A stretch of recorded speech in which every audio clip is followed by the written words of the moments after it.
For many Australians, the biggest battle Holden had been involved with over the last 60 years was with Ford for championship points at Bathurst.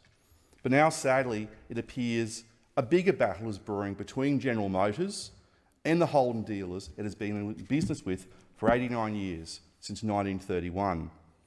And there's a lot more on the line than just mere bragging rights. It was bad on the part of General Motors to blindside these businesses earlier this year by announcing the decision to retire the Holden brand via press release. At the time, I said that General Motors had acted with the ethics of a granny-smacking purse snatcher, and nothing I've heard from Holden dealers throughout Australia since then has changed my view or that of my colleagues in this parliament.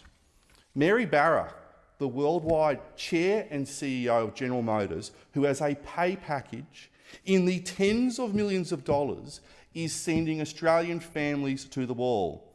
Ms. Barra is now using coronavirus as an alibi for the worst corporate behaviour.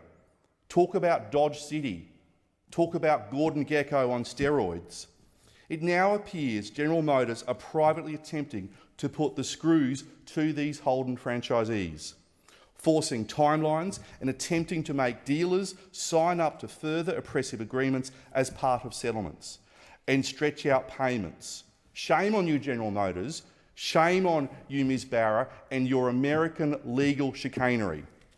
To put it bluntly, General Motors are trying to sneak under the cover of COVID-19 to disappear in the night and leave Australian businesses stranded after an 89-year one-night stand. This is an unforgivable stance for General Motors to be taking, particularly at a time when the Australian economy and businesses is managing the economic shock of the current pandemic. Our motor industry in Australia means our retailers, mainly family businesses who invested heavily in facilities and people over the past 100 years at the behest of the manufacturers. I'm very concerned at the apparent stonewalling by General Motors in regards to what should be good faith commercial negotiations with its dealers in relation to their exit from the Australian market. In hindsight, it seems General Motors has planned to subvert the franchise code, and it's been years in the making. General Motors have promised the earth and have given a bucket of sand. The decision by General Motors to discontinue Holden operations in Australia is their prerogative, but they must do so responsibly and in a manner that is fair to the very people that has enabled the company to operate in the Australian marketplace. General Motors need to understand that what they're offering dealers in compensation for killing the brand is just not good enough. General Motors may think the rich history of the Holden brand in Australia is worthless, but I think it's priceless. And if General Motors think the brand is worth nothing, then hand the brand back to Australia. Give it back to the Holden dealers. Indeed, I'm happy to purchase the Holden brand off General Motors for $1.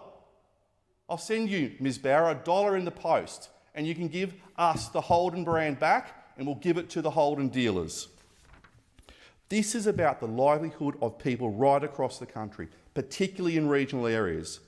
It's not just about dealers and franchisees that are impacted by the decision. It's about the mechanics, the allied trades, the owners of thousands of vehicles. I've said it before and I'll say it again, and I'll keep saying it louder and louder. General Motors, be better. Australia and Holden dealers want a fair deal. They don't want a special deal. They just want a fair deal.